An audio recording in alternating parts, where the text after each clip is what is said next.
Magandang gabi mga kahuan. Narito na ang lagay ng panahon ngayon. Narito update sa magiging lagay na ating panahon. Umiiral pa rin ang easterlies o yung mainit na hangin mula sa dagat Pasipiko at yan pinaka-apekto ngayon lalo na dito sa may eastern section ng ating bansa. Ngunit wala ho itong dalang malawakan ng mga pag-ulan. Kaya dito sa Metro Manila, pati na rin po sa ibang bahagi pa ng ating kapuluan ngayong gabi ay makakaasa po tayo ng bahagyang maulap hanggang sa maulap na kalangitan, pero mataas pa rin po yung tsansa ng mga pulupulong panandaliang buhos ng pag-ulan dala nga nitong easterlies at ng localized thunderstorm. Sa kasalukuyan, wala tayong minomonitor na low pressure area o anumang sama ng panahon na posible pong makaapekto sa ating bansa. At para sa magiging lagay na ating panahon bukas dito sa Metro Manila, pati na rin sa ibang bahagi pa ng Luzon, ay bahagyang maulap hanggang sa maulap na kalangitan yung ating naasahan lalo na sa umaga hanggang tanghali. Pero pagsapit ng hapon at gabi ay maging handa po tayo sa posibilidad ng mga isolated rain showers, dala nga po ito na easterlies at ng localized thunderstorm.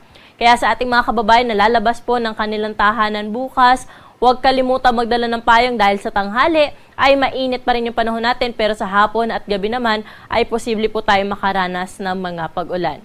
May mga pinalalabas po tayo na babala o mga thunderstorm advisory sa ating social media accounts at pinopost na rin po natin ito sa ating website.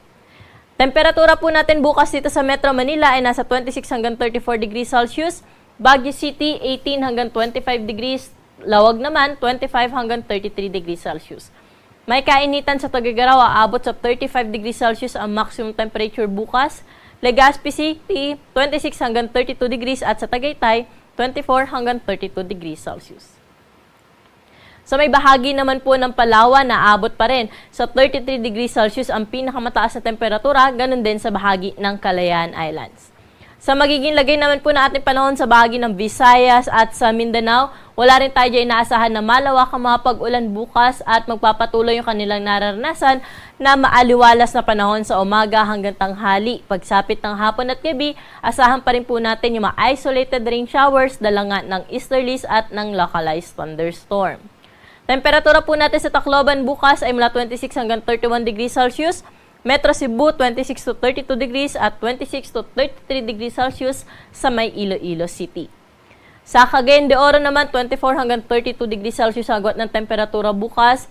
May kainitan naman sa Davao na 33 degrees Celsius na maximum temperature, habang 34 degrees Celsius naman sa may bahagi ng Zamboanga City. Sa mga kababayan naman po natin na maglalayag, magandang balita pa rin dahil wala ho tayong nakatas na gale warning sa anumang baybayin na ating karagatan. Kaya malaya sila mga kapalaot sa anumang baybaying dagat po ng ating bansa at generally magiging banayad hanggang sa pantaman lamang ang mga pag-alon sa ating karagatan. At ang araw po natin dito sa Kamaynilaan ay lulubog sa 6:29 ng gabi at muli itong sisikat bukas ng 5:30 ng umaga.